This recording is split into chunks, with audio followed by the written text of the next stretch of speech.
예, 오늘의 모닝 브리핑 시작하겠습니다. 주말에 나왔던 미국 지표는 괜찮았습니다. PC 물가 지표나 소비 심리 관련된 데이터는 좀 양호하게 나와서 금리나 경기 침체 아닌 환경에서 계속 할 수 있겠구나. 이런 거는 이제 다행스러운 대목이고, 다만 이제 반도체가 밀렸다라는 점, 다음에 이제 중동의 어떤 긴장감, 또 일본 선물 지수의 급락, 이런 것들은 좀 부담이 되는 이제 그런 사안이 되겠죠.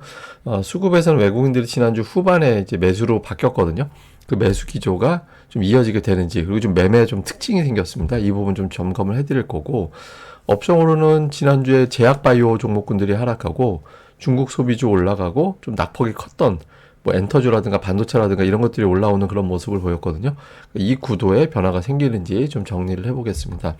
우선 주말에 이제 미증시는 오르긴 했는데 에너지, 유틸리티 이런 종목들이 1%, 2% 정도 올라가고 그 외에는 IT 쪽에서 빠진 건 이제 엔비디아가 2% 정도 빠져서 그렇게 된 거고 그 외 업종은 대부분 다 플러스 마이너스 0.5% 안쪽에서 등락을 했거든요. 그래서 전반적으로는 좀 조심스러워하는, 좀 지켜보자, 그러니까 이런 분위기였다. 우리가 이제 이렇게 보면 될 것 같고요. 그렇지만 이제 시장이 그동안에 올라갔던 거 대비 무난하게 그래도 방어할 수 있었던 건 지표가 잘 나왔습니다. 그러니까 8월 이제 PC 개인 소비 지출 물가 지수가 나왔는데 예상치보다 낮게 나왔고 추세적으로도 보면 계속 어쨌든 연간 기준으로 보면 내려가는 추세가 만들어지고 있거든요. 그래서 물가 잘 잡히고 있다. 그리고 소비라든가 이런 관련된 데이터들은 잘 나오고 있기 때문에 경기 침체 없이 인플레이션을 잘 잡아가고 있는 걸로 보여진다. 그러니까 추가 인하하는데 그리고 연속적으로 인하하는데 별 문제는 없다. 그러니까 이렇게 이제 판단이 되는 거죠. 그래서 이런 것들은 긍정적인 뉴스가 되는 건데, 다만 이제 조금 거슬리는 뉴스도 없잖아 있습니다. 예를 들면, 그러니까 중국에서 이제 엔비디아 칩 쓰지 말라고 하면서, 엔비디아 주가가 하락하는 그런 뉴스를 제공을 했거든요. 근데 저게 이제 별거 아닌 것 같아도 이런 생각은 좀 해볼 필요는 있죠. 그러니까 중국이 경기 부양을 하려고 하잖아요. 그러니까 엄청난 돈을 쓰고 있고, 그것 때문에 중국 증시가 이제 급등을 하고, 그러니까 이런 모습이 나왔는데, 근데 이게 정작 현실은 미중 간의 무역 갈등이 있고, 저 무역 갈등 속에서 과연 중국이 경기 부양에 성공할까? 여기에 대한 의구심도 일부는 갖게 될 수도 있거든요. 근데 이번 주에 또 하필이면 중국이 휴장으로 들어가게 되잖아요. 그래서, 근데 어쨌든 이런 미중 무역 갈등이라는 점을 다시 한번 이제 상기하게 되면서 이번 주에 중국 관련된 종목군들, 이런 것들이 계속 연속적으로 올라갈 수 있겠느냐. 이게 하나의 포인트가 되고, 또 하나는 이제 지난주에 일본의 총리가 결정이 됐죠. 그런데, 일본 니케이 선물이 폭락을 하는 그런 결과가 나왔거든요. 그래서 토탈에서 한 6% 정도 빠진 게 된 건데, 근데 지난주에 일본 증시 올라간 게 거의 6% 가까이 됐었어요. 그러니까 딱 그것만 되돌리는 거죠. 왜냐면 이시바가 아니라 다른 사람이 총리가 될 걸로 봤고, 그게 이제 또 다른 형태의 아비노믹스 같이 막 돈을 푸는 그런 정책을 기대하고 있었는데, 이제 그 사람이 되고, 이 사람은 점진적인 금리 인상해야 된다.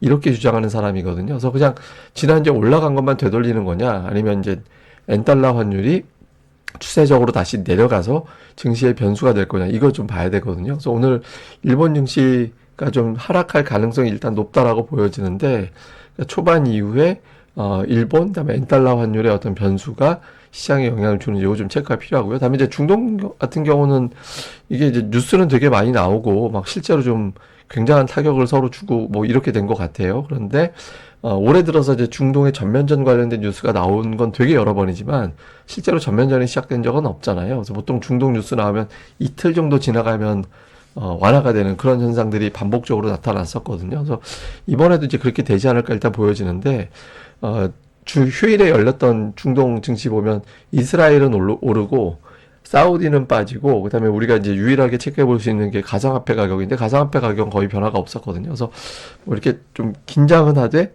심각하게 반응한 모습은 별로 없었습니다. 근데 어쨌든 이전과 같은 형태로 반영이 되고 끝나는지, 아니면 조금 이러다가 국제유가 이런 식으로 또 움직임이 바뀌게 되는지, 오늘 일본하고 중동 쪽 이슈는 좀 봐야 될 것 같습니다. 그다음에 우리나라 투자자들이 9월에 미국 시장을 순매도로 바꿨대요.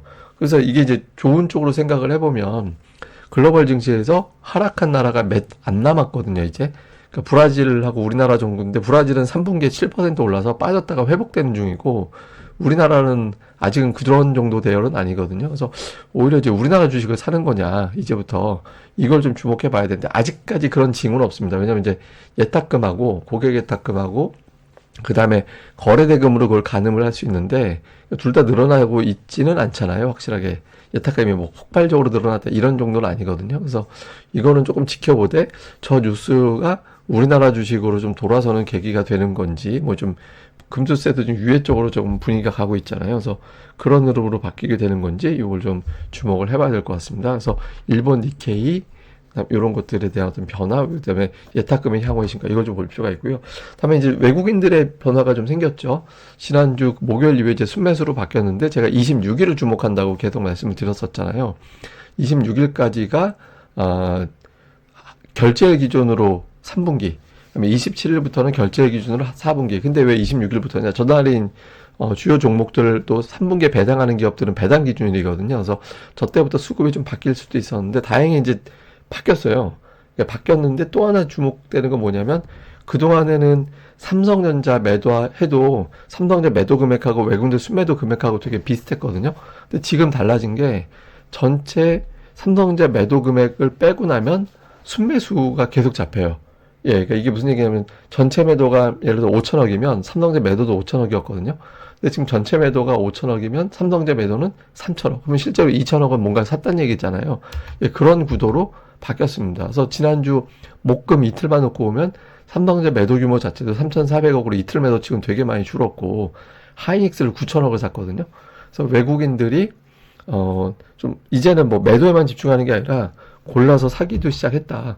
그다음에 이제 기관 투자자들은 삼성전자를 사고 있다. 다만 이제 금융투자 쪽은 이번 주에 지금 매도로 바뀔 가능성이 없기 때문에 연기금과 외국인 투자자들이 삼성전자를 좀 만들어주지 않으면 조금 시장이 버거운 그런 상태가 될 수도 있거든요. 그래서 어쨌든 수급상 외국인들이 삼성전자 매도에만 집중하다가 이제 사기 시작했다. 어느 종목을 계속 살 거냐? 그 다음에 기관 투자자들이 삼성전자 매수 강도가 좀 주춤할 수도 있는데 그런 가운데 연기금과 외국인들이 삼성전자에 대해서 좀 변화가 생길 거냐 지금 볼 필요가 있습니다.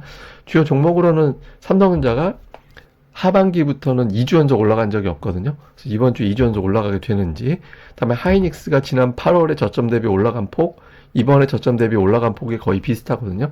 그러니까 이 정도 상승률로 마무리가 될 수도 있어요. 그렇기 때문에 시소가 예를 들어서 뭐 제약바이오가 시소가 될 수도 있고 반대로 삼성전자하고 하이닉스하고 또 시소가 될 수도 있거든요. 그러니까 요 구도를 좀 주목해 볼 필요가 있습니다. 왜냐하면 하이닉스 올라갈 때 따라가는 소부장하고 삼성전자 올라갈 때 따라가는 소부장이 다르거든요. 그 다음에 이제 삼성바이오하고 코스닥에서는 알테오젠이 매도 대상이었잖아요. 그러면서 다른 종목 쪽으로 매수가 확 번지는 그런 형태가 됐었죠. 근데 삼성바이오가 21선으로 내려가면 그 자리에서 튕겨 올라가는 그런 모습이 있었거든요. 그러니까 이게 딱 패턴상으로는 여기서 튕겨 올라가는데 이게 만약에 내려가게 되면 이제 제약바이오에서 자금이 나와서 다른 대형주로 넘어가게 된다는 의미가 되니까 요 구도도 볼 필요가 있고요. 그다음에 에코프로비엠도 저점 대비 제법 많이 올라왔는데 저항대였던 61선을 돌파했는데 저게 121선 돌파할 정도까지 될 거야. 저거까지 돌파한다는 건 추세가 바뀌어버렸다라는 거예요. 그러니까 기술적 반등이 세게 나오는 걸 넘어서 추세가 바뀌는 걸로 판단할 수 있거든요. 그러니까 딱 여기까지가 일단 반등의 끝이 될 거냐 아니면 새로운 추세가 이미 시작된 거냐 좀 가늠해 볼 수 있는 위치에 왔다. 이것도 좀 봐야 될 것 같습니다. 그래서 지난주 어쨌든 코스닥은 알테오젠 하나가 매도가 되고 그동안에 많이 빠졌던 뭐 엔터, 그러니까 에코프로 2차전지, 반도체, 게임 뭐 이런 것들 등등이 되게 많이 올라갔거든요. 근데 이 중에서 엔터, 뭐 게임, 반도체, 2차전지 이 중에서 2개 정도는 계속 이번 분기, 그러니까 4분기 주도주가 되고 나머지는 그냥 로테이션 돌거나 그냥 반등에 그치고 이런 형태가 될 가능성이 있다고 보여지거든요. 그래서 좀 어느 게 이번 주 수급의 일관성을 보이는지도 잘 봐야 될 것 같습니다.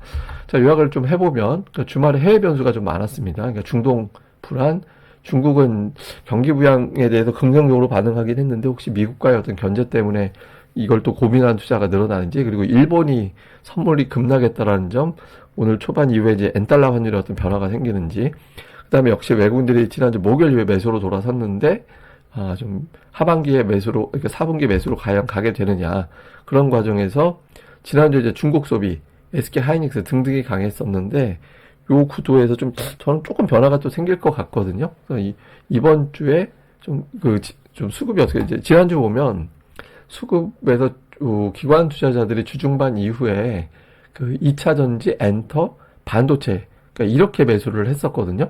그러니까 요 구도에서 어떤 좀 변화가 생길 수 있다라고 보여져서 그러니까 어느 쪽으로 가게 되느냐. 일단 이제 시소에서는 지난주는 제약하고 반도체인데 이번 주에서는 삼성전자 하이닉스끼리 또 지들끼리 시소 탈 수도 있는 거고 하여튼 여러 가지 어떤 시소 결과가 나올 수 있어서 하여튼 2차 전지나 제약이 빠진다 그럼 반도체로 간다는 얘기고 반도체가 빠진다 그럼 제약 또는 또 2차 전지로 간다 뭐 이런 구도가 될 수 있으니까 요거 좀 이게 시장에 자금이 풍부하지 않아서 이렇게 돌아갈 수밖에 없어요, 지금은. 예, 그러니까 좀 차별화 장세가 될 수밖에 없거든요. 요 시소 게임 잘 봐야 될 것 같습니다. 그리고 이제 4분기 시작되잖아요. 2017년 이후에 4분기 코스피는 5번 오르고 2번 빠졌고요. 코스닥은 6번 오르고 1번 빠졌습니다. 예, 그리고 3분기에 하락한 경우 4분기는 전부 다 올랐었거든요. 그래서 요 구도가 이제 좀 이어지게 되는지 요걸 좀 볼 필요가 있죠. 그러니까 이 구도만 놓고 보면 4분기 시장이 좀 올라갈 확률이 높아 보이긴 한데 근데 이제 지금은 제가 보기에는 지수보다는 어느 업종이 과연 치고 나갈 거냐 이게 되게 저는 중요하다고 보거든요. 그래서 지난주 기관이 매수했던 3개 업종 코스닥 쪽에서 그 업종 중에서 이번 주에도 일관성 있게 들어가는 게 뭐가 되는지 이 부분에 더 집중해 보는 게 중요할 것 같습니다. 예, 그럼 또 오늘 하루 또 잘 보내시고요. 저는 다음에 뵙겠습니다. 이 방송 구독하기와 좋아요 또 꼭 부탁드리고요. 혹시 제가 오늘 오후 방송 평소보다 조금 늦어질 수도 있는데 만약에 늦게 올라가면 아 얘가 오늘 외부 일정이 좀 늦게 끝났구나 이렇게 생각해 주시면 될 것 같습니다. 예, 감사합니다. 다음에 뵙겠습니다.